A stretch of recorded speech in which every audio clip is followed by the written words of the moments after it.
I started my weight loss journey again, I'd skip the extremes and go straight to factor. I was tired of all the cutting and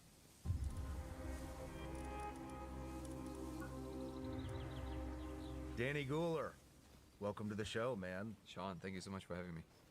My pleasure. So I had Chase Hughes on, and he brought up this laser DMT kind of experiment. I don't even know what we call it, but really caught my attention. Love Chase Hughes too, by the way. He's a great guy. He's a good friend. Yeah. And then we had this reel that like went viral about the DMT laser thing, and our mutual friend Rich, I'll leave his last name out of it, but he texted me right away. He's like, "Holy shit, you know Danny?" And I was like, "No, I don't." And he's like, "You got to meet him." Da da da da da. And so, dude, I'm stoked you're here. Thank you so much for having me. I appreciate that. My pleasure. My pleasure.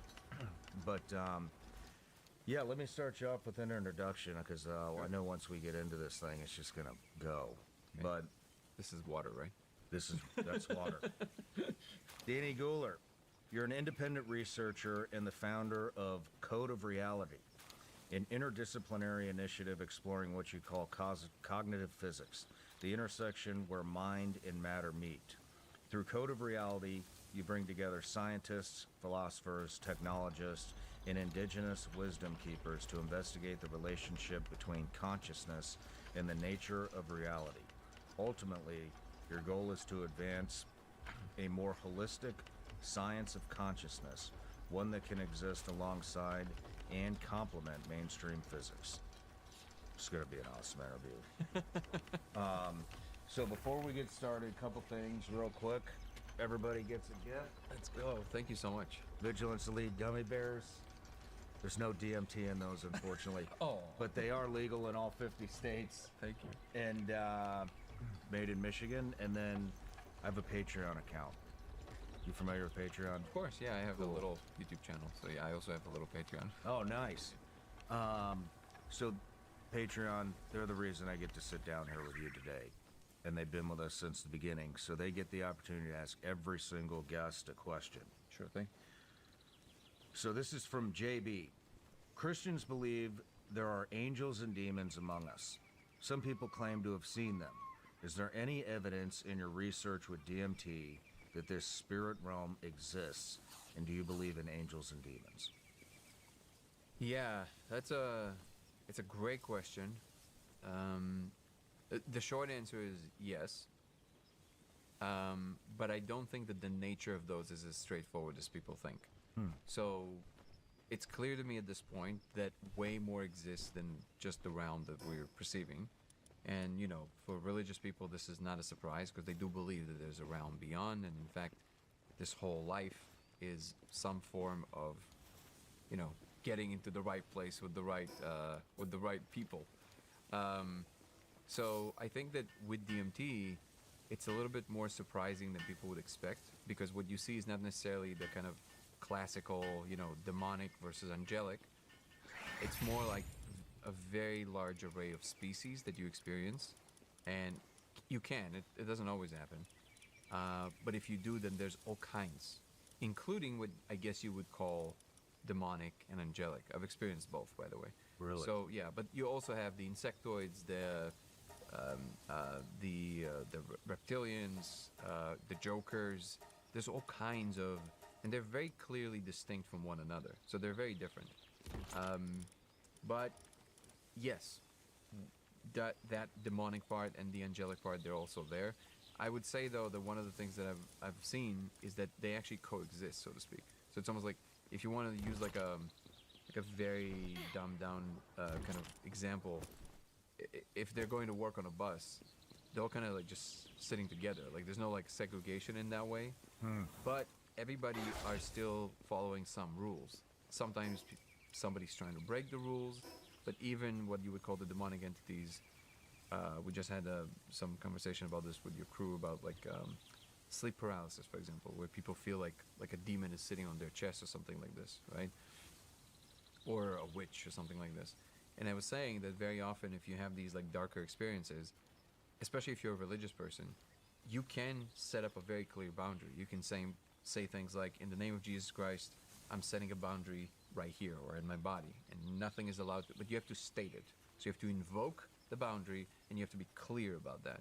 The second you do that, something happens. It's almost like they're incapable of entering it anymore, or they're not allowed to such a degree that it's almost like nobody wants to find out what happens if you cross that line.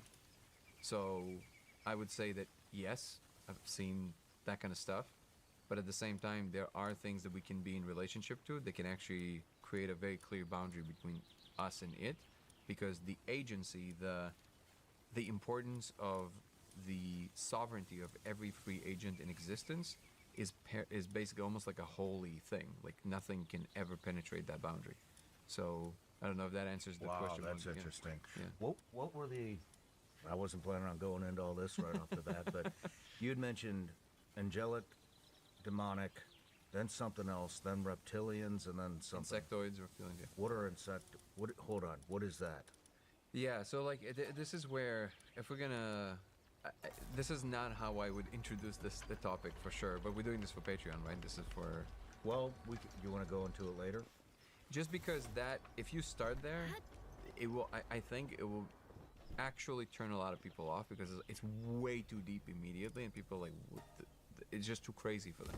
Let's so, save it. Yeah, let's save it. Yeah, we'll get there. So, okay, let's start it off. How did you get introduced to DMT? I was looking for it. So I was already a very experienced psychonaut. Not something I recommend anyone does, but I started doing like acid when I was 11, and then I never. Yeah, I was a wild kid, and I did it throughout my life quite a bit. And then by the time I was in 2010, that's when I found DMT for the first time. So like I heard about it. I think 2006 or something. I heard it was a Joe Rogan rant on some Ohio radio show. It was before he had the show or anything, and he was just raving about it. And I was like, "What is that?" Like I've done so many psychedelics, I've never heard of DMT. I had to find out because there was a line that Joe said that grabbed my attention beyond anything. He said, "It doesn't feel like you're in another dimension. You are in another dimension." And I knew exactly what he meant by that. I was like, okay, I gotta find out whatever that is. And I tried to find it, couldn't find it. I lived in Indianapolis back then. I tried to make it, not very successfully. And then only when I arrived in California is when I managed to actually find it finally. And then I tried and tried and tried. It actually didn't work for me like 10 times. And I kept on trying. And back in the day, it was a pretty gnarly thing to do because you didn't have the luxury of like vape pens and things like this. It was just like basically a crack pipe, and you just smoked this thing. It was like smoking glass. It was awful. And eventually it worked, and sure enough, it delivered on every front. So to anybody who doesn't know, DMT stands for dimethyltryptamine, and it's essentially a neuromodulator that a lot of living things have, including humans. We make it. So our lungs make it. Some portions of your brain synthesize it. And if you smoke it, so if you take more into your system, it produces an effect that doesn't feel like the effect of a drug. Because in every substance that you use, alcohol, weed, doesn't matter, you feel that something is being done to the machinery of your psychology. Like you're changing, clearly. Like you feel different, right? But DMT doesn't really feel like that. You're not changing. The world is. Completely. In such ways that really begs the question whether what you're seeing is a hallucination or actually coming from somewhere. The realism of it is not something you're familiar with. And that is why it captivates so much of so many people's imagination around the world, including scientists who are now studying the substance under the question of whether it's actually real. So, you know, as a small side tangent, most psychedelic research revolves around the question of therapy, right? Therapeutic, like can you get over addiction, PTSD, things like this. But DMT specifically, and NDMT, is being studied through the lens of, wait a second, are we interacting with an actual place? So that's the front and center question in some of the research programs. Holy shit. Like the Imperial College in London. So this is being taken seriously. And I just came from a conference in LA where Dr. Andrew Gallimore, who's kind of one of the more known psychedelic researchers as a neuroscientist and a computational neuropharmacologist, And Donald Hoffman. I don't know if have you heard of Donald Hoffman? Sounds familiar. Yeah, so he's the guy who's basically grokked this way of investigating consciousness from a mathematical perspective. And his claim is that when we look at the mathematical models modeling agents in any environment, we discover that there is no way that agents are aware of the world for what it really is. And he found a mathematical framework to describe consciousness, and they just collaborated. It felt like an inflection in history, because they used psychedelics as a test case where they can test Donald Hoffman's theories. Basically, there's something they call, I think it's called experience kernel, which is basically a mathematical object that you can basically kind of spin around, and it contains other mathematical object called trace logic, which is basic. And what they're showing is that by changing if I understood it correctly, by changing the experience kernel, you can determine or predict what kind of an experience people could have. So they're now using psychedelics to test this, so this is being taken seriously by very prominent, known scientists, and it's encouraging because up until maybe a decade ago, this was considered just fringe thinking, insanity, and now all of a sudden it's being taken a lot more seriously. Wow. Yeah. What is I've done 5-MeO DMT, I've done psilocybin, ibogaine, MDMA. You're pretty experienced. I think that's it. I've never done DMT or anything other than 5-MeO DMT. What is have you done 5? Yeah. So the first thing to say is that you've done the top. Like, I don't think you can have a bigger experience than 5-MeO. It's as big as it gets, right? You're basically in the presence of something divine, and you're being washed over with this ocean of white light, and you just fully dissolve. But with DMT, even though it's also big, I wouldn't say it's as, like, it can be, but it's not as hard hitting as 5-MeO. But it's surprising in a different way. It can be shocking in a different way, in that you experience a lot of new content. So just like, you wake up from a dream, let's say a very realistic dream, and in the dream you were convinced that you knew that person, or you had that job, or whatever it is that you were doing. Then you wake up and you go, oh, wait, right, that was a dream. Okay, well, imagine that one level up from this. Imagine waking up from here and going, wait, what? Like, oh, right, that was a dream. But for real. Imagine that for real. So that's kind of like what DMT feels like. So it's very shocking, and also the content you experience is very weird. It's of a kind that you didn't even know was possible to experience. So it can be, shocking in that regard. But it's, it's a very different kind of experience than 5-MeO. Interesting. So I know you've discussed this probably 1,000 times by now, but how did the laser? I mean, the whole reason that you caught my attention was Chase Hughes talking about on DMT, you can shine a red laser on a wall and you'll see code. And then you can look through the laser through different angles and see more code. Yeah. And as you move the laser, it moves on to different code. And I was watching some of your stuff earlier, and somebody was describing it like a flashlight. Like if you shined a flashlight on the wall, you would just see code. But it's there, but it's not there. And you've had, I think, over 2,000 people witness the same thing. At this point, it's thousands, yeah. So the way I arrived at it, there's a movie that we're going to be, we're already at the end of it, so we're in the process of selling it now. It's called The Discovery by Aaron Venden, the director. Huge shout out to Aaron, he's incredible. And so the full story is going to be in that movie. But the general gist of it was that I've had a certain kind of experience, even though everything I just told you about DMT, I've had a kind of experience on it that was even more real than that. In that it was just a being that appeared in front of me, or to the side of me, as real as you, but he was like this hybrid between like some kind of an amphibian, a frog, or a lizard, or something, like a combination. But just take yourself through this for a second, right? If you're willing to just follow me there, and not kind of, because there's always these assumptions, right? If a person doesn't know who I am, Like, who knows why people tell you what they tell you, right? They confabulate, they lie, who knows, right? But if you're willing to follow me there, just imagine what it would be like to all of a sudden this happen to you. Like an alien appears right next to you, as real as a person, and nothing else is happening. There's no like psychedelic explosion, none of that. I mean, at that moment, I was like, oh my, like I really did it this time, right? And then he showed me how to play chords on a guitar that I didn't know how to do. So essentially, he was telling me, I'm real because I'm giving you information you don't have.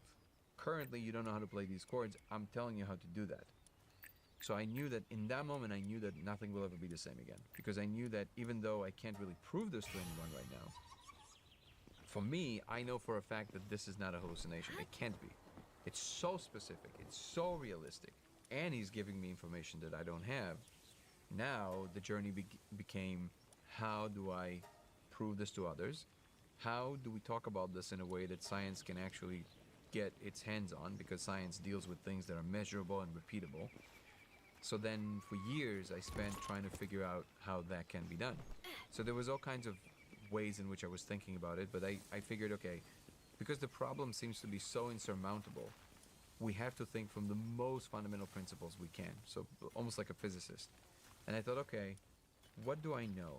I know that light is involved because I can see the content with my eyes. Now, obviously, the brain is involved a lot, but what is happening with light that carries that information to me, right? And then I thought, what else do we know? We know that if the space is real, like existing on its own side, that means it must have a geometry, it must have a topology, it must have rules, its own laws of physics, even if they're not our laws of physics. And then, for some reason, I had this very strong intuition that told me that there has to be a boundary. Because we sometimes see it, sometimes we don't see it, right? So that fact alone, this binary, tells me that we penetrate some kind of a boundary somewhere. And I was interested in that boundary. I asked myself, what can we find that boundary? Because my intuition was that even though a lot of people report similar things on DMT, very often people report the same beings or something like this. But how do you really know it's the same? My question was, can we in real time reliably see the same thing, like at the same time? And that was my guiding question. And it took me years. I didn't really arrive at it right away. I tried all kinds of things. I read a bunch of papers. I was thinking about it. And eventually, through a very kind of this windy road, I somehow arrived at this conclusion that somehow diffracted light, diffracted laser, is supposed to do something. I wasn't even sure what, but I tried it, and here it was. There was literally like a code that is running in the surface. It's on every single surface.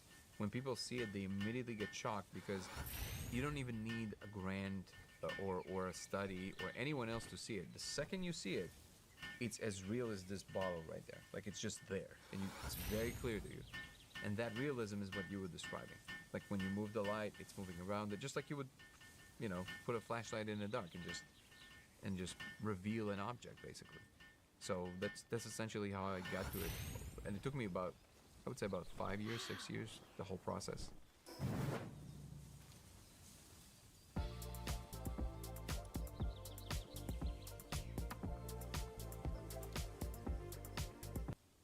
I need you to stop what you're doing for a thousands of my For years.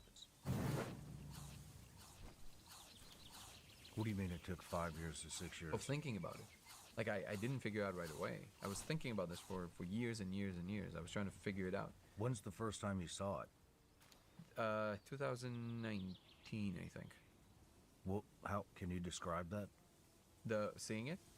So it was, first time? or maybe 2020. I don't remember exactly. I should probably go and look at my pictures because I have everything is cataloged. So it was basically, and actually my now wife was instrumental in figuring it out. So this is where it kind of gets into this a little murky territory, because whenever I tell this part of the story, a lot of my friends who are actual scientists always encourage me to remove this part of the story. They say, Danny, I love you, but the second you tell me this, I didn't say it yet, but I'm just prefacing this part with this. They say, I just stop listening to you. I can't listen to this because it's just, you just sound like a madman at that point.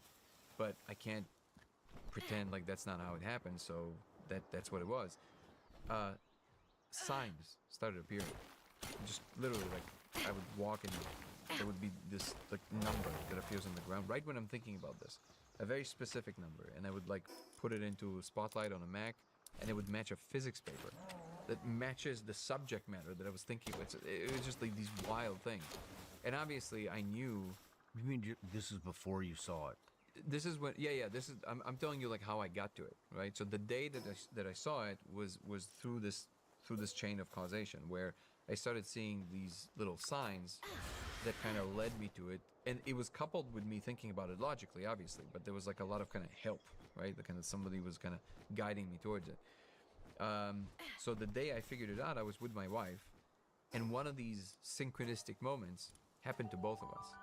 Because up until that, the what? At the same time? Yes. So basically, I told her about it before, just like I'm telling you now. And even though you're open to hear me out, really, until you see it for yourself, it's just kind of like, cool story, bro. Like, but who knows, right? So she was obviously in the same camp. Like, I told her what was happening, but she's like, okay, what can I do with this, right? But then something happened to both of us. So she got shocked. She was like, oh my God. I was like, yeah, I told you, like, it's really happening. And I cataloged all of this. And then she immediately, changed. And she was like, okay. Show me what you were telling me. Because she wasn't really listening before. She was like, okay, now show me what you were telling me. And I started showing her all the papers that I found, all that stuff. And actually together, we arrived at this conclusion. So then when I figured out that the laser has something to do with it, it was during COVID. So you couldn't really order a laser anywhere. You couldn't just go to Amazon and buy a laser. The only place, ironically, you can get a laser from was China. But, all the ports were closed. So it was this dramatic, kept on like being almost like receding from me, right? So I ordered the laser, the only one I could find, and it was the one that you had to like solder a circuit for, and it arrived like 3 months later because of the all the COVID stuff. So it arrived, I do the soldering, I turn it on, I smoke DMT. There's code in the wall, and I'm looking at this, and I'm looking at my wife, and I go, there's a code in the wall. And she goes, what do you mean? I said, well, I said the words in English, so like there's a code in the wall. That's literally what I'm saying. And she said, I don't understand. And I guess I get it later. Like I understood that the reason she doesn't understand is because you're on DMT, so all kinds of shit can happen, right?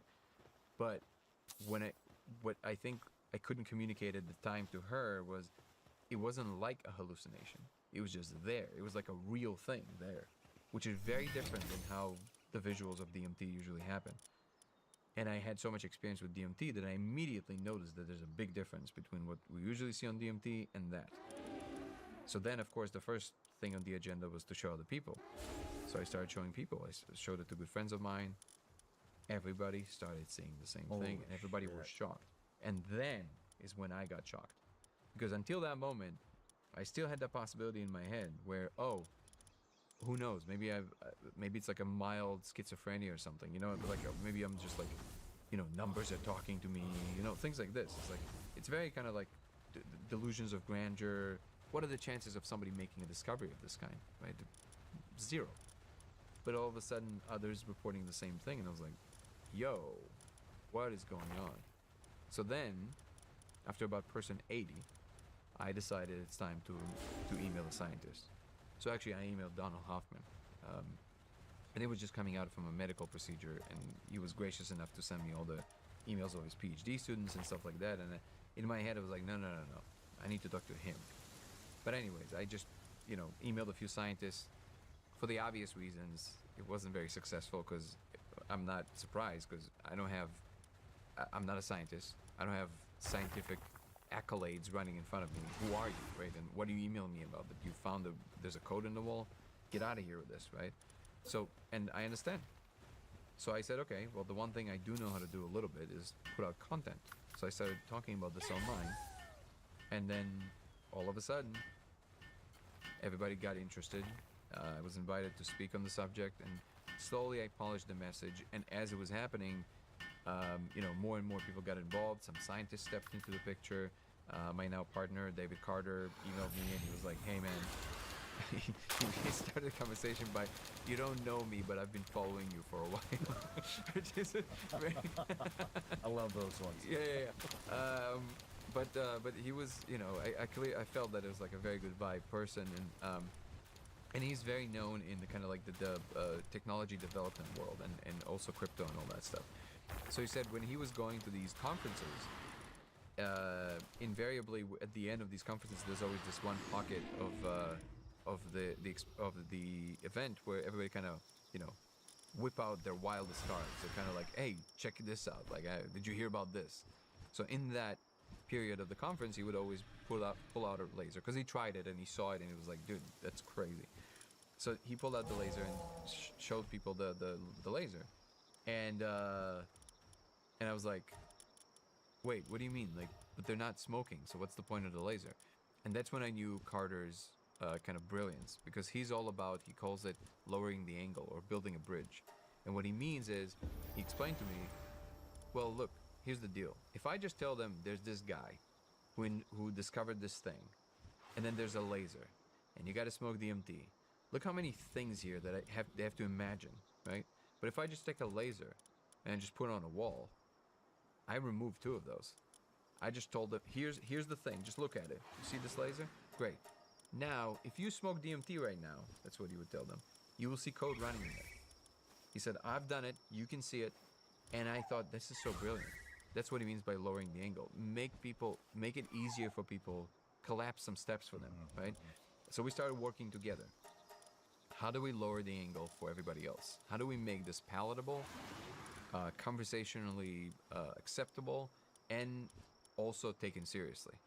So slowly but surely we built together the Code of Reality, which is a nonprofit that basically does the investigative part, and at the same time I'm doing a lot of the kind of public facing, kind of explaining and talking about it and all that stuff. And we're now officially kind of looking to start an actual research center in Colorado where this is going to be an actual like a real thing happening. And we've already done a few studies. We actually developed this technology that so we discovered recently, this is only very recent, that if you take an image of this band of light on the wall and you clean it up, so you take a super high resolution image of it and you put it inside of Apple Vision Pro, so inside of VR, if you smoke DMT, the code that you usually see in the wall will appear in the image, but it will be static. In the surface, it's moving. We took a picture of the code. So what we did now is we developed this little software by the help of Chris Paris and Sterling Cooley, our brain scan expert and producer in the film, that basically what allows you to do is label the thing. Because we can't really translate between your experience and my experience right now. Like, I don't really know if the color of this chair is the same for you like it is for me, and that's not collapsible. Like, I can never know. But what it is, if you go into the Apple Vision Pro and you're seeing it, right? So you're gonna click where you see a symbol, and the computer is gonna register your brain scan in that moment. So it registers the event, and it takes a tail 5 seconds before, 5 seconds after, so you have a bit of wiggle room there. And also it knows the location, so it marked the location and exactly what your brain was doing in that moment. And then it opens a radial menu that allows you to pick from 6 symbols that are the closest to what we topologically discerned is the most commonly reported symbols. So we ask you, which one of those is the closest to what you think you saw? So you click on one. So now the computer knows location, brain moment, and exactly what you reported to see, right? And then you keep doing this. So eventually, it will take us a few months for sure, but eventually we're hoping to achieve basically a Rosetta Stone of what each person is reporting and how it's all kind of registered on the computer. And then we're going to start comparing between individuals. The second you show this across individuals, now we don't know what we're going to find, so I don't want to jump ahead of myself here. But if we do find that basically the AI is saying, yeah, people are reporting the exact same symbol in the exact same spot, you have very serious news. Because then you're proving that there's actual information in there. Now, this is not yet the case, I want to be very clear, but I'm giving you an example of one way in which we're kind of trying to approach this whole thing from a more scientific perspective. Wow. How many people have seen this? In the thousands, for sure. Because people used to email me all the time, So I'm just kind of, did a back of the envelope calculation of like how much that might be, for sure in the few thousands, but that was like 2 years ago. So I'm pretty sure now, I'm sure a lot of people don't even reach out, right? So I don't know. We developed this little tool. So in our website, codeofreality.org, there's a tool called veilbreak.ai, and it's for the public. It's just open source. It's just like a GitHub. You know what GitHub is? It's basically a repository of all the codes in the world. So like you can go there and basically download any open source code of anything, really, and people share and all that stuff. So basically, veilbreak.ai, which by the way, Veilbreak was proposed as a name by Chase Hughes. I'm deeply grateful to him. It's like, I think it's a great name, and we took it, and thank you, Chase. So basically, the idea there is that you can report. It's a repository of all the laser experiments, and you can do this anonymously, so you don't have to put your name or anything. But the data is there, so like every single person who does this can report all the details, wavelength, distance, like everything. And the AI is learning slowly with time, like the differences between how people experience it and all the things that were done and not done. We know certain substances work, certain substances don't work. Through that, we know the ketamine definitely doesn't work. We know that somehow on 5-MeO, we see it even clearer, which is super surprising. In fact, on 5-MeO, the code, even though you still see the general characters, it starts, I don't know what the right word would be, maybe coalescing. It becomes more of what it really is, it seems. Did you see the movie Contact? With Jodie Foster? They discover this secret message from aliens or whatever. So basically in the movie, there's this one moment where they grok the puzzle, like something happened, and all of a sudden there's these schematics that come out from the thing. So people saw the movie, they'll know exactly what I mean. It looks like that. Like all of a sudden schematics arise. Almost like blueprints of something. It's truly mind blowing. Wow. Yeah. Wow. Is it? But you only see it through laser. Currently, we are looking at ways to potentially do this. Some people report that they can actually see it with regular ambient light, like sunlight that comes through in the morning or something. But I do find that we have to be more specific. It might be that the codes that people see in regular light might be different. We don't know. We're gonna have to test for that. Is it just a red laser? No, it can be in any frequency. With a red laser, it's a little easier because it's the lowest frequency, so it allows you to stay longer with it. Green, blue, it's higher frequency. Anyway, we always suggest that you don't do it with any laser above 5 milliwatts. But with the higher frequencies, even if it's low output, you still feel like you can get a headache eventually. So the red just makes it a lot easier to see and to spend more time with. Wow. Wow. What do you think that? What do you think? Yeah. I mean, I want to jump right into that, but Sure. No. I was just drinking, so I didn't want to interrupt your words. Yeah. So what does this mean? I mean, we're talking about another dimension, an alternate reality, fucking random code that's showing up on the wall. Mm-hmm. You shine a laser on it, Yeah. and if you peer through it at different angles, you'll see different code. Correct? Well, you will see some of the stuff that Chase said on the show. I think that was a little confusing. So first of all, the first thing I want to say is that I don't recommend the DeWalt laser just because. And now DeWalt sales are gonna drop. No, it's because it's just because it's too thin, and usually they don't have a mechanism to make it wider. It's a lot easier to see if it's wider. Secondly, it's usually way too powerful. You don't want something too powerful. You want actually a very low output. You can actually find like super cheap lasers on Amazon for like $15 that are way better for the job. And there's another thing that Chase said, that it's changing the thing. As far as we know, the content is not really changing on anything, not on your skin, not on nothing. Now, if for Chase it does, I would love to see that, and I would love to establish that, because that's a huge data point. If that's the case for him. But as far as we know, it doesn't really change. Now, that is interesting for many reasons. But the question that you're asking me about, what does it all mean? That's a different kind of question, because you're asking my conviction about what I think is going on versus the scientific question that we currently can say, with a certain amount of certainty that we can measure. Those are two separate questions. So from a scientific perspective, all we can say is that it's always across individuals, seems to be the same behavior, same appearance, and it doesn't matter. By the way, we did run it in every which way. So we did tell people, for example, to look for something else on purpose to see if we can throw their scent, and they're gonna say, oh yeah, like, I don't know, like, you're gonna see giraffes. If they say, oh yeah, I see giraffes, well then obviously this is some kind of a, we're implying something. But no, like every time we told them to see something else, they come back reporting the right thing. They say, no, I don't see what you told me, but I see these like weird Asian looking things. So it's always the same. But if you ask me, Danny, Asian looking things. yeah, they look like Japanese katakana, just like in the movie, like in the Matrix. They look like tiny characters. They're not Japanese. I asked people who speak Japanese that saw it. It's not Japanese. It's almost like a combination between Japanese, Hebrew, Aramaic, some kind of an old language of some sort. It's not ones and zeros. There's some numbers as well, but again, it's kind of hard to say, right? We created a catalog of all the most reported characters, so I can show you that later. But they're not languages. It's not characters we know, but they're clearly symbolic representation. Like you can see it.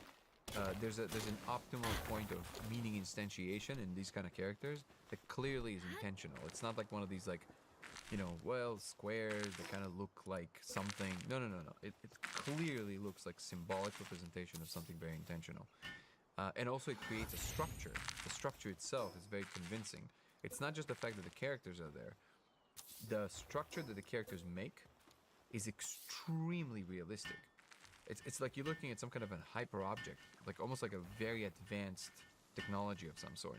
It's something, and understanding what that something is I think one of the most important things.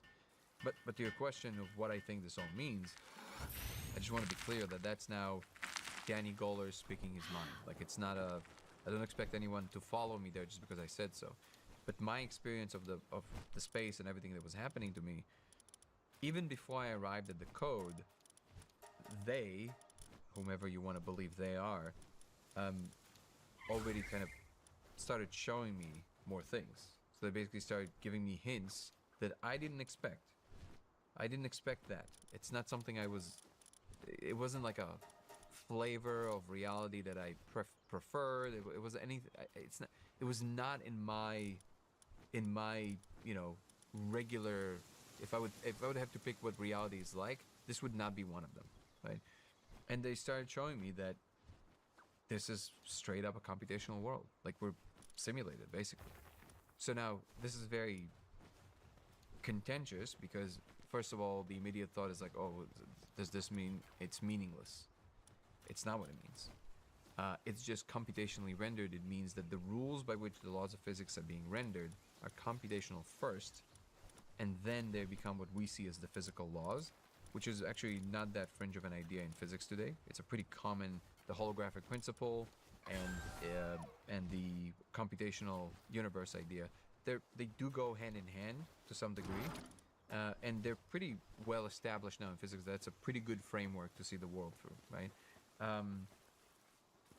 But what I did notice is that there's a big difference between thinking it theoretically and being exposed to it in real time, because that definitely takes a different emotional toll.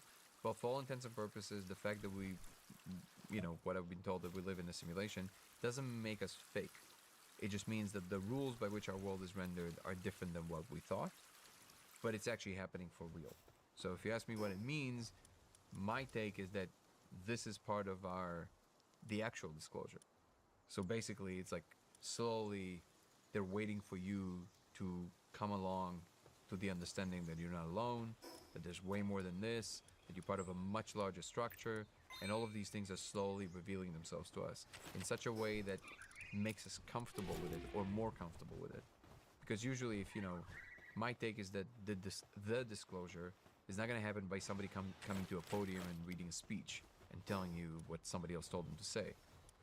It's going to be happening for all individuals privately, and then collectively through that kind of just kind of disseminate it to everybody at the same time. And it's going to have to happen through gentler methods, which is we are leaning into it. We are trying to understand. One way in which I'm illustrating this point is if you put tools on the table and you let a monkey play with it, right? If a monkey manages to figure out what the tools are for and therefore do something useful with them, great. That means the monkey is ready to understand. Clearly, right? But just by the sheer fact that they managed to do it. If they can't, no harm done. They just played with some objects, didn't understand it, it's all good. That way nobody's being shocked out of their regular perceptual space, you know what I'm saying? So that's essentially what I'm seeing is happening, is that they're gently leaving these little hints in different ways. The laser is just one of them. A lot more people are open to use psychedelics and experience these more heightened states, and as you know, when you're there, there's not a doubt in your mind that there's more than this. Now, as a religious person, I'm sure that that is already there, but even if somebody, I always say, if somebody is an atheist, I can't imagine they stay atheists after doing 5-MeO. That's just, to me, that's impossible. Like, it's so obvious that there's more than this at that point, right? So, I think that all of these things, they're basically gentle and then not so gentle ways to help us understand. That's what I think is happening. It's basically us coming to this greater realization. How many times have you personally seen this? I don't know, I don't count, but many, yeah. I've done DMT thousands of times, and the code, every time we have to do it and every time we're showing people, so it's either also in the hundreds or in the thousands. Wow. Yeah. Wow. What do I mean? So do you guide people to see this? Not for the sake of itself so much anymore, because I realize that there's a much bigger game to be played in terms of caring for people's well-being and their mental state. So we do retreats now, and beautiful place in Costa Rica, in Nosara, and our big emphasis of the retreats is not necessarily the lasers, even though they're there, is to help people create a good, healthy framework around it. So like when we do show them this, it's already after we went through quite a bit of experiences, understanding, there's some education involved, and then it's a lot easier to absorb this ontological shock because you understand that the importance is your immediate experience and harmony. Let's talk about the nature of computation. Okay.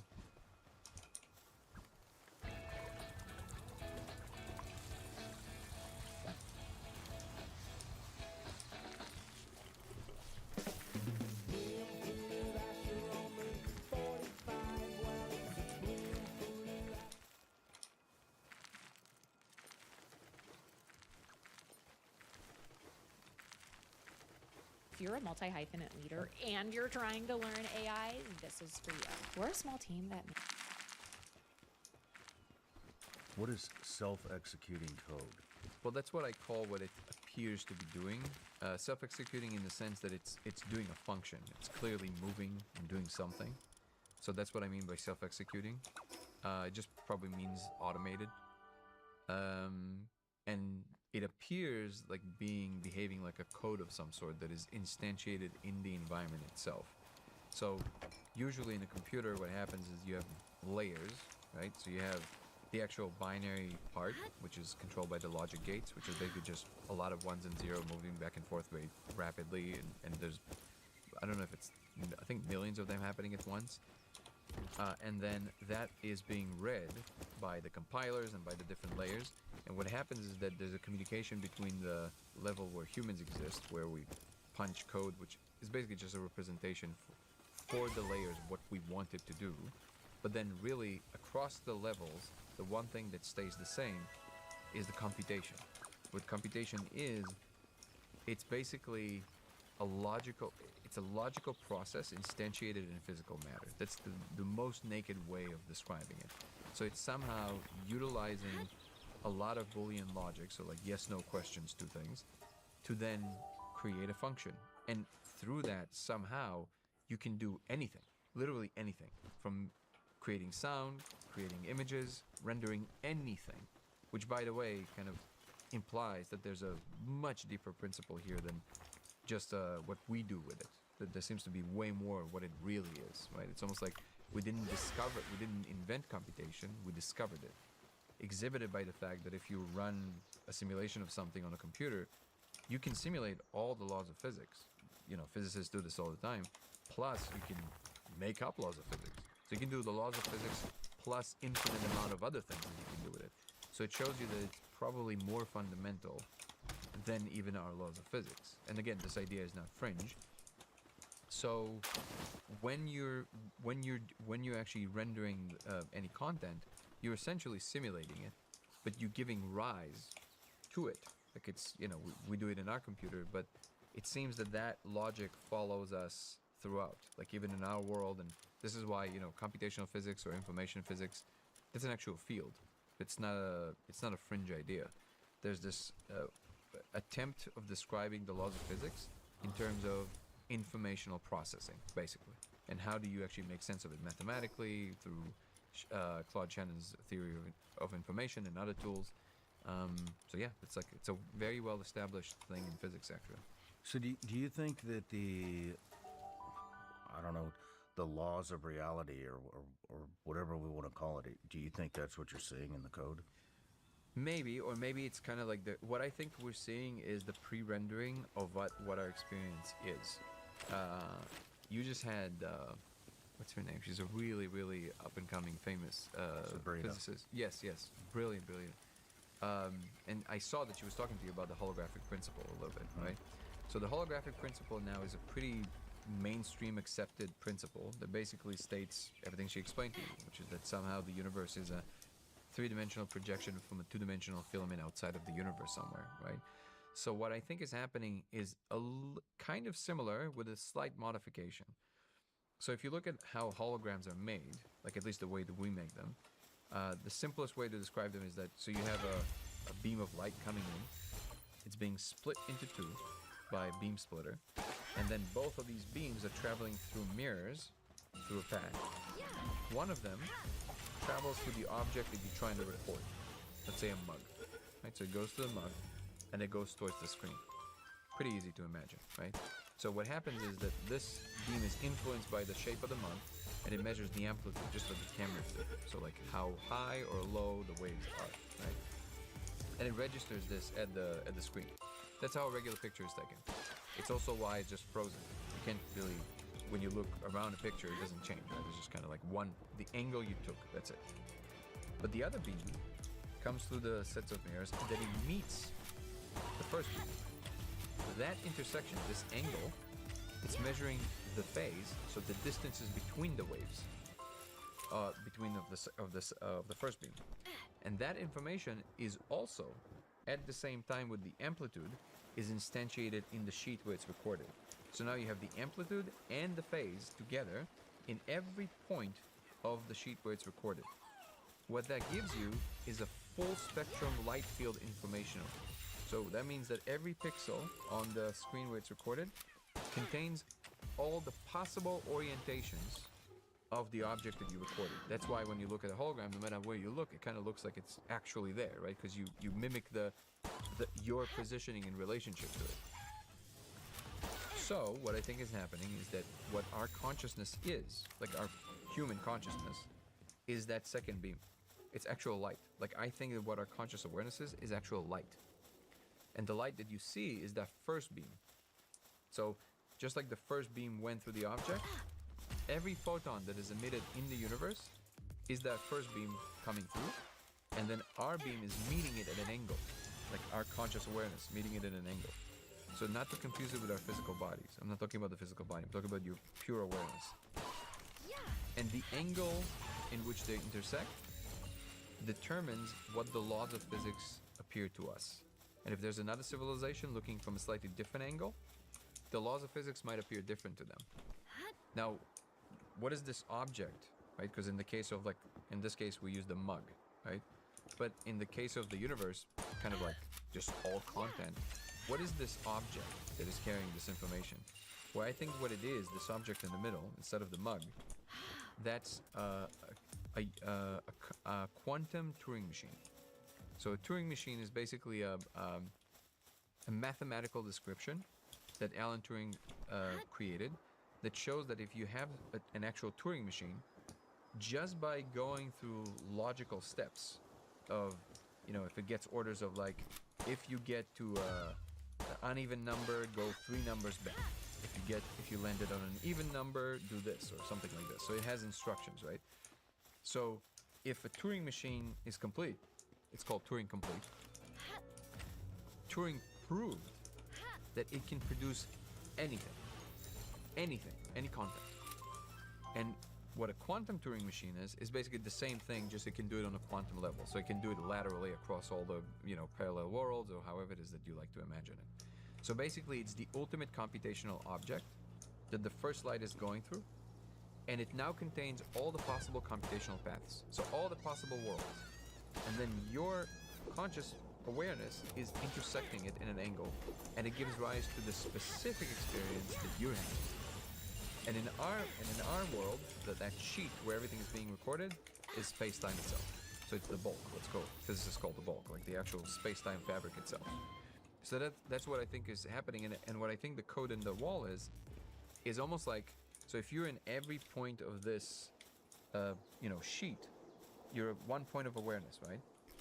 When you smoke DMT, I think what happens is it expands your periphery this way, so you can actually see the pre-render. You see the content before it's solidified into this regular image that your brain is already used to, right? Because your brain is very good at, through your genes and everything, it's very good at consolidating it into some kind of a representation. Because clearly you know that this is not what the real world looks like, right? Even without anything that I'm saying, even from purely a physics perspective, this is not what atoms look like. This is not what quantum fields look like, right? Whatever this is some kind of a rendering already. It's like a regular, it's almost like a desktop that's put in front of us to help us operate, right? So if you're used to this little, your brain is used to this little bubble where everything is kind of normal. If you expand that perceptual angle, you all of a sudden would see basically the thing that it was a second before it rendered into this regular thing. So that, I think that what we're looking at might be that, actually. And as wild as everything that I just told you sounds, this is actually testable. So let me rephrase this. Sure. So you think, how do I say this? So you think that, I mean, essentially what you're saying is code is the future. When you're seeing the code, it is a future that has not been rendered into your perception of reality quite yet. More like the thing that it was a second before it became what it is. So almost like you're seeing the past, if anything. Okay. Yeah, so it's almost like, or I guess you can think, yeah, I can see what you're saying. Like, you can think of it like that as well. But really, I don't think time enters the picture here. It's more like, in this model, time is actually an illusion. It's not really, nothing is linear. It's just progression of computational steps. So if this, then that. If that, then this next thing. But it's not so much about like a fluidity of time the way that we think about it. Now, this might sound like a distinction without a difference, but there is a difference there. So would it be, are you seeing what it, are you seeing reality for what it is from a different perception, maybe from a, you see what reality more for what it really is, which is not very conducive to a regular operation. If you have to function, especially on a high level with anything, seeing all this extra content is not helpful, because you're just like, it's too much information, you're wasting resources and energy. It's good to be able to maybe deduct like new things about the world, but you can't operate out of that place on a regular basis. Or if you do want to do that, you're going to have to create a much more robust machinery to be able to handle all this extra information. You need a better brain. And then maybe you can incorporate that information in such a way. Now, all of this, again, I want to be super clear. All of this is already kind of like, Danny is traveling with you through like what he thinks is going on there. This is not anything that was established, and I want to be very clear about this. But that's my best kind of theoretical framework of what I think is going on. And like I said, this is testable. So we don't know how to test this yet, but if we can figure out what constitutes this change of an angle between the beams, if we can change it, we should see predictable departure from what we see as the norm. Maybe this can be done with some powerful magnetic stimulation of the brain. Maybe it can be done some other way.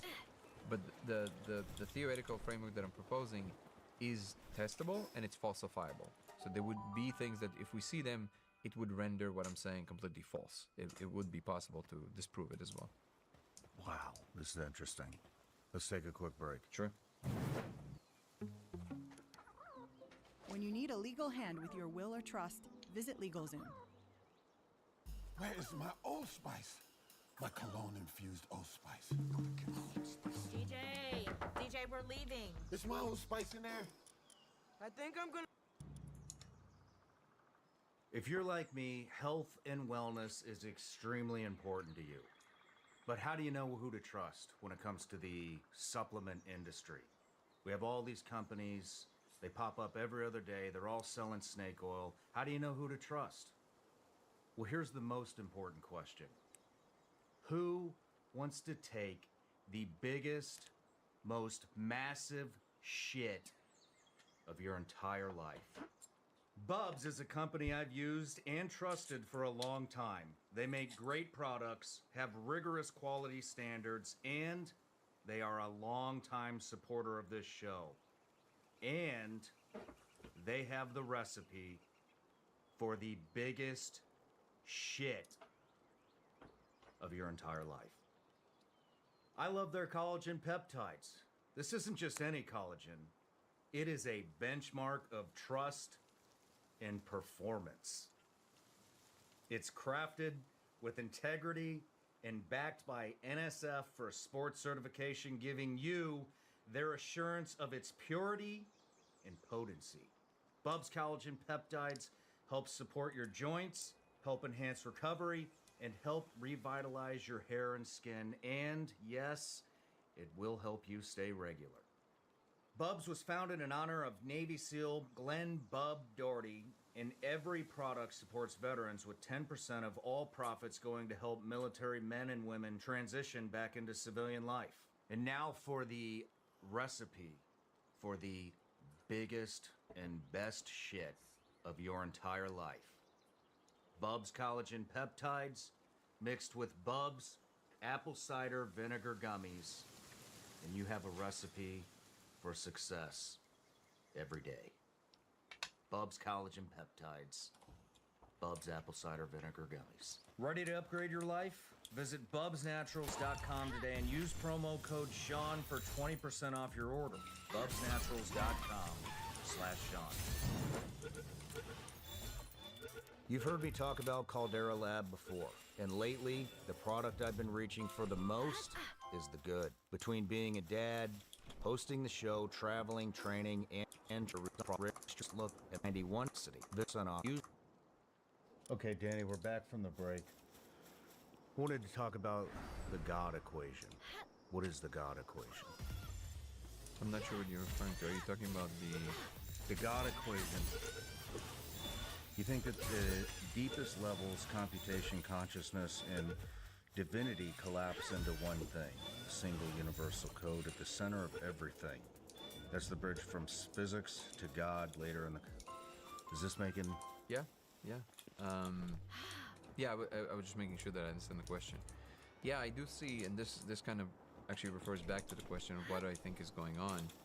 From what I became aware of, basically, the reason that we're now allowed to know all of this, like, because if you think about it, like, if we are accepting at least the proposition that this is being, this world is constructed and is being built, why would the constructors allow us to see that, right? Mm-hmm. Well, that gives us a hint. It's like we're supposed to wake up to a larger reality, and part of that, I think, is because it kind of combines a little bit more modern ideas of what computation is and AI and all that stuff to what ultimately the God Almighty is, which is that I found it surprising, actually, that most Christians that I talked to this about, they're actually not as rattled by this as I thought they would be. A lot of them say to me, well, in the beginning was the Word, no? That sounds like it makes sense to me, that God would basically use, the Word, that language of some sort to basically render the world. Now, my best attempt at kind of outlining the whole thing is that basically, so do you know what the alignment problem is? I don't. So the alignment problem in AI research is the issue of, before ChatGPT becomes Skynet, before it becomes this fully fledged its own thing, how do we align it with our values? And it's so it doesn't squash us like bugs, basically, right? So then that question is very serious because it has real consequences. Mm-hmm. And the reason it's so hard is because we're not sure what our values are. Now, if you're a Christian, you might say, no, of course we do. All we got to do is follow Jesus. But not everybody does. And realistically, we have to align all of societies all over the world under one umbrella. What is moral? What is ethics? This is the most debated thing. You know, is it cultural? Is it universal? What is that? So, what I realize is that essentially what's happening is that we are the AGI that we imagine will arise in the machine. We're the ones being aligned. So basically, how would you solve the alignment problem? You would break the one mind into many, many, many minds and make it believe like it's all kind of separate agents competing with one another. And then you watch. You enclose it in a system and then you watch. You watch what it does in relationship to itself. Because that accents its actual essence. Whatever it is at bottom will come up to the surface by it interacting with itself. It's almost, it's going to distill its most essential components. And what I think is going on, that's how God is doing that. It's basically running us on some kind of a substrate and watching, like, how would we behave when we're not sure that we're being watched or don't know we're being watched. But not watched in the, espionage kind of way, but just observed for our actual behavior for what it is. And then ultimately, if we do pass the alignment problem, so like we show that actually we can align with greater values, we get to play the bigger game. So are you saying that you think that the code that you're seeing is maybe the beginning of the reveal of an alignment? Correct.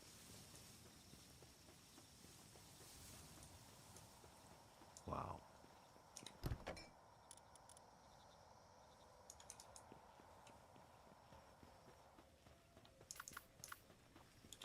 Which I guess in Christian terms you can think of it as rapture, you can think of it in many different ways, but essentially it's testing, because think about it this way. Even from the most, forget about the religious aspect of it, even from the most simple, logical, game theoretical perspective, there's many different strategies we can play, to achieve goals, right? And we call them all kinds of things. We call them political systems, we call them, strategies in the company, nation strategies, so like, socialism versus capital, whatever it is. Certain games can achieve certain goals at a certain amount of time, and they would be better at achieving certain things and less good at achieving other things, right? And depending on the task you're trying to achieve and depending on your scale in which you're playing, other tools would be necessary to make that thing work, right? It's not one glove fits all. So, if we look at the trajectory of everything that happened so far, we got pretty far. Like, that's everything we built is pretty amazing. Like, we're not without our shortcomings, obviously, but this is pretty impressive, right? So, how do we do this? We did it by the competition game. So we basically what we get is this excitement from the competition, right? It's like our team versus their team, and it invigorates people. It's kind of like, let's win, right? So you might lose, but even the promise of the losing kind of gives the game some zest, like it has like a spice, right? It's very energizing. But if you look at it logically, there's only relatively short periods of time in which the competition game can work. It can work for 10 years, 20 years, 30 years, maybe 50 years tops, I would say. Beyond that, you can't really trust that game because you're constantly competing with other agents who are trying to win the game. So one of the ways to win the game is to try and remove you from the board, right? It's always implied in the competition game, the radical version of it. But there's this other game called the collaboration love game, which sounds very sappy from the perspective of where most people sit. But if you think about it, if you want to make a plan for 1,000 years, 1,500 years, that's the only way to do it. It can only be done by a civilization that is playing the collaborative love game. What does that mean? It means they get excited and energized by the prospect of collaboration. They're actually excited to work together towards a unified goal more than they're excited to win the game against other agents. So it seems like what it's trying to align us with is this higher vibrational game. Can we be the kind of nodes inside of the system that get excited by the field of collaboration and love? And then we get to actually play that larger game. Because then, by definition, You can be trusted. You don't need to be policed. Because what you really want, the thing that you're constantly aiming for, is somehow get into the vibe with others, collaborate, do this beautiful thing. And if you want to traverse between stars and do all these like bigger things, the only way to do it is through a species that actually cares. Not just about themselves, but everything else they touch. They care about the different biospheres they arrive at. So they don't just come to a place and take and move on. They go because they want to be connected. They want to understand the thing. They want to collaborate with it. They want to understand what the biosphere is doing and not destroy it, but actually maybe work with it in such a way that is harmonious, creating beautiful structure, not just functional structures. This is the kind of civilization that is favorable to play the more universal game. Civilizations that just live for themselves, they're much less favorable for the more, for the higher game. And if you think of it from the perspective of resources, right? The competition is because we lived in a world until now that is very limited resources. So it's either you or me, which is understandable. It's how all of nature on planet Earth is at the moment, right? But if we somehow arrive at a state of the civilization where literally there's no resource issue, so like if you made some personal replicators that can just, like in Star Trek, that can just make anything, well, forget about for a second the whole debate of like how do you inject it into the economical system and the government will never have this. Sure, let's say we solve all this. Let's say we've solved all of that. We're now in a world where everything is available. Right now, so the question becomes, what is the only currency? Because right now currency is basically is measured by the fact that you're adding some kind of a value to society that wasn't there without you, right? So if you're kind of an annoying person, even if you're a really good, I don't know, carpenter or really good at fixing things or whatever it is, a lot of the issues people might have with you personally are being overlooked because you're really good at this thing that I need, right? I need you to fix my thing. So I'm going to forgive the fact that you're a bit like hard to be around, and I will just look at the fact that you're valuable to me because you can help me, right? You can help me get resources of some sort, right? But if I solve the resources problem, that doesn't exist anymore. I can just go to the store, get whatever I want. I don't have to pay for it. I just go and get what I want. I go and do whatever it is that I please. I don't have to take anything from anyone anymore. Like I no longer care to be around people that I don't care to be around, and I can choose to do so. So the only currency that stays in that world is vibes. If you're not fun to be around, that's negative currency. If when you leave the room, people really miss you right away, that's positive currency. Because that's the only thing that matters. How I feel in your presence becomes the only thing that matters. So now blow this up to the universal game. Most civilizations are way more advanced. Clearly solve the resources problem. That's one of the first things that you have to solve, right? So they don't need anyone with a broken vibe. See what I'm saying? So they need you to get that part under control as a civilization before they let you enter their house. That's essentially the beginning of the first kind of ascending or alignment or whatever it is. And even if I really look at the whole Christian perspective, that sounds like it's exactly what we're saying here, right? It's just that we're postulating God Almighty that feels different, which I understand, than an advanced civilization. Divinity does feel different than just some kind of an advanced species, right? In terms of how we define it. But for all intents and purposes, the rule seems to be the same. You don't get to enter the kingdom of heaven if you don't get your shit together. Winning once, that's a good season. But building a streak, that takes showing up. Every call, every claim, every... Wow. This is a lot deeper than I was thinking it was going to go. But, so I want to move into simulation theory. Sure. But before we do, we have a segment we call the hot question. Let's do it. Before you came on, we had Claude, Anthropic's AI, scrape the internet for the one question my audience would want to ask you the most. We had a clip with Chase Hughes go viral, over 15 million views, where he breaks down your DeWalt laser experiment. People on DMT seeing the same code on a wall, no explanation for it. So I have to ask you, the guy who actually discovered it, do you believe we're living in a simulation? And what makes you so sure if so? Great question. it's a question that I really had to think about when my wife posed it to me, because she saw the code and she said, you know, I'm not so sure that it tells me we live in a simulation, so I'm not sure why you're so sure exactly what the person is asking. And then I had to think about it, and she's right. It had nothing to do with the code. The reason I'm so sure is because it was shown to me directly. Now, again, I don't expect anyone to just follow me there, but that's the answer to the question. The reason I'm so sure is because it was shown to me directly. Okay. Yeah. If reality is code, then in theory you could rewrite it, like editing a video game. Does that mean time travel is real? It's not necessarily that you can rewrite the game. You always move forward in a computational path logic. So the way the computation executes is always forward. So even the thing that looks like backward, it's never backwards. You're still moving forward in the logical map. So if you have a route to go what appears to be back for an experience, so you can do that. But technically, it's never moving back. So like when something is rendered, fully computed, it can never be uncomputed. That can't happen.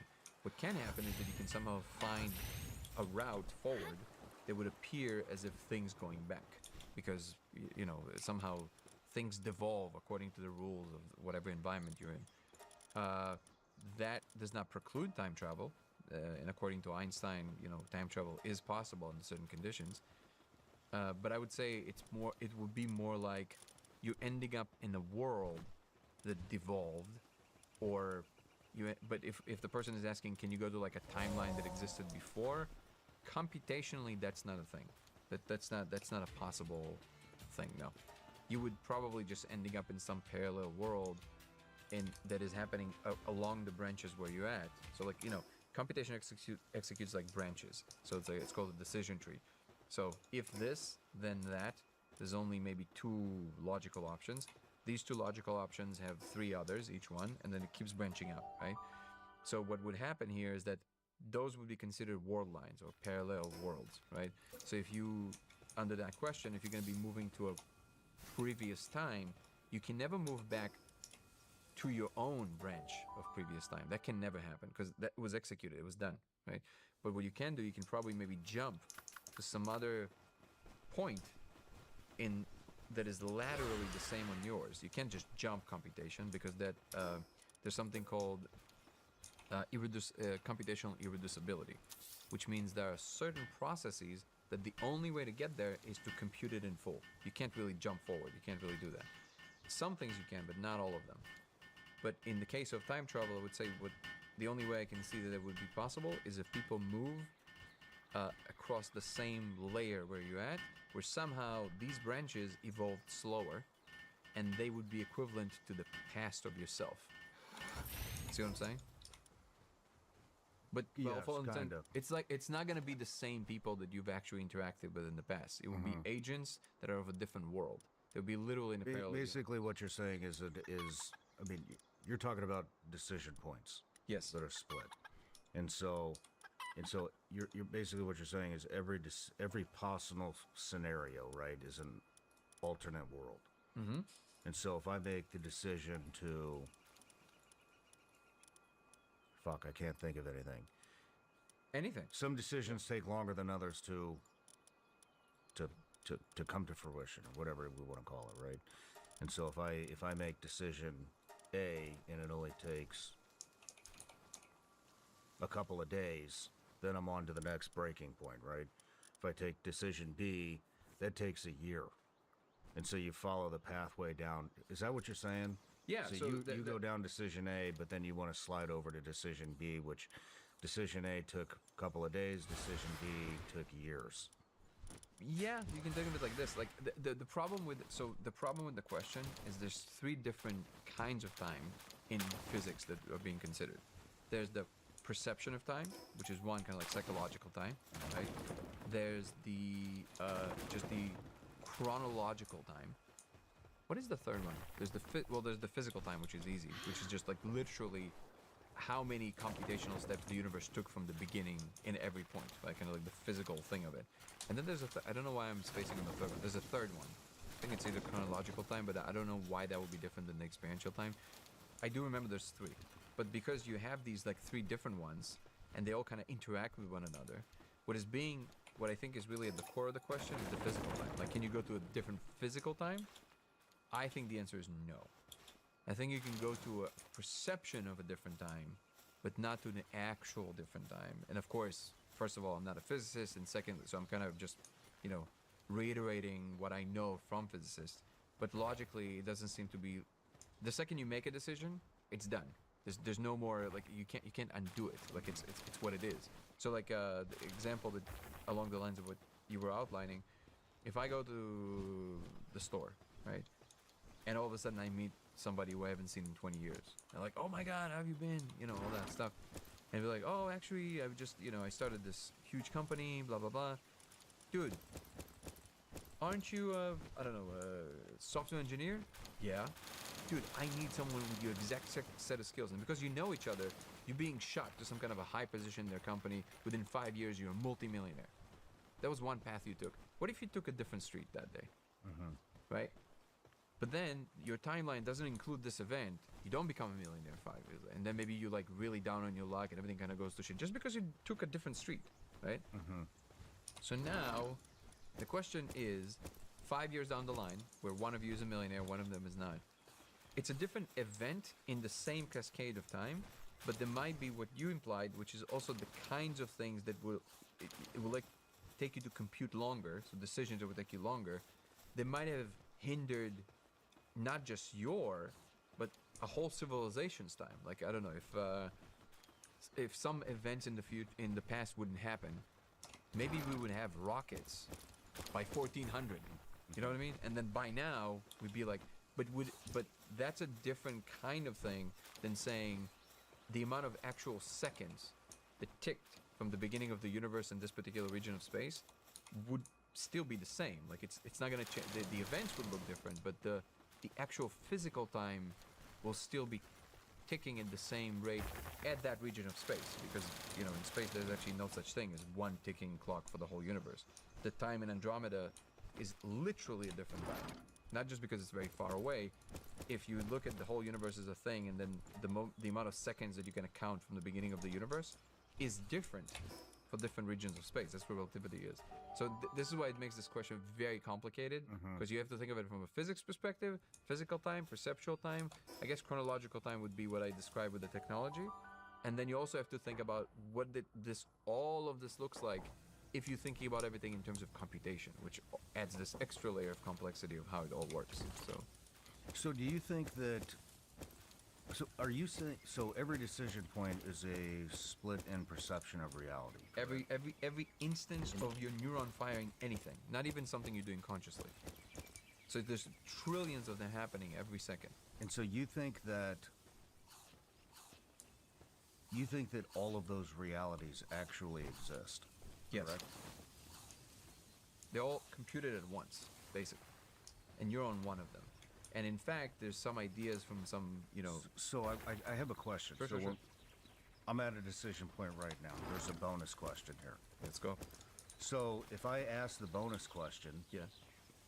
then we're at a decision point, right, where it wise out. So if I ask the bonus question, that transfers me into another reality. Yes. If I don't ask the bonus question, Exactly. that transfers me into another alternate reality. Correct. So, But let me help with that. One thing that is entering the picture that changes how dire what you're describing is right now is error correction.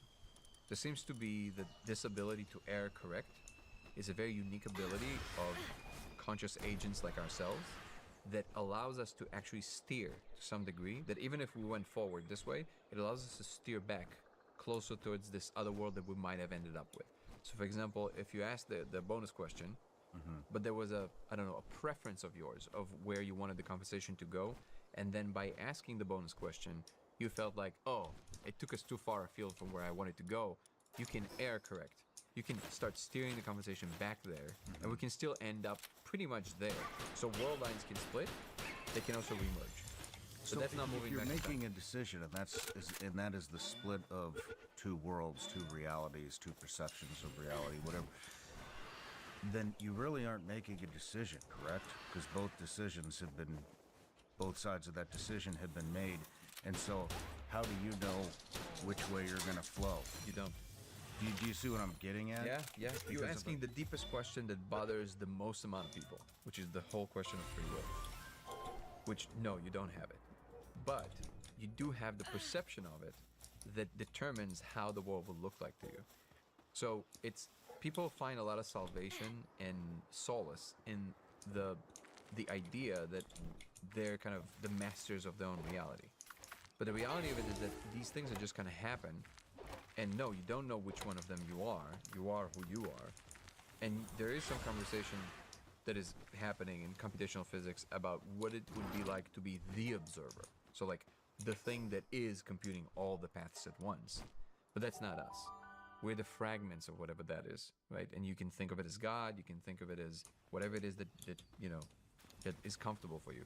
But for all intents and purposes, separate agents like ourselves are not experiencing the world lines in their totality. You're always in one of those decision split moments.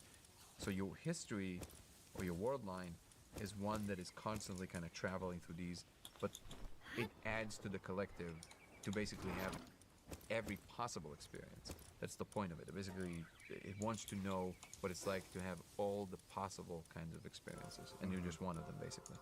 And again, there are these some, I guess, more elaborate ideas about how maybe when we are entering certain heightened states, maybe we are experiencing more than one world line, like, you know, things like this. But if we want to really like ask the question seriously, this would have to be testable. And people don't know, but this is actually a pretty, like, the reason that quantum computers work. So if you ask someone like David Deutsch, who's a famous physicist who actually wrote something called the Deutsch equations, which are responsible for being able to make quantum computers. Quantum computers are a real thing. They work, they do what they do. And there's very complicated science behind them that we understand to some degree quite well. Why am I mentioning this? Well, quantum computers, and I'm mentioning David Deutsch because he's a serious, you know, scientist who definitely understands the technical part of it. And according to him and many scientists like him, the only way the quantum computers can do what they do is if these world lines are real. Otherwise, it would never work. Because what they do is literally borrow computation from the parallel worlds. And it's almost like we're computing together. It's like in these parallel worlds that are adjacent to ours. And I do mean actually, like straight up, like you and me, there's another one like us that is just a little bit to the side of us in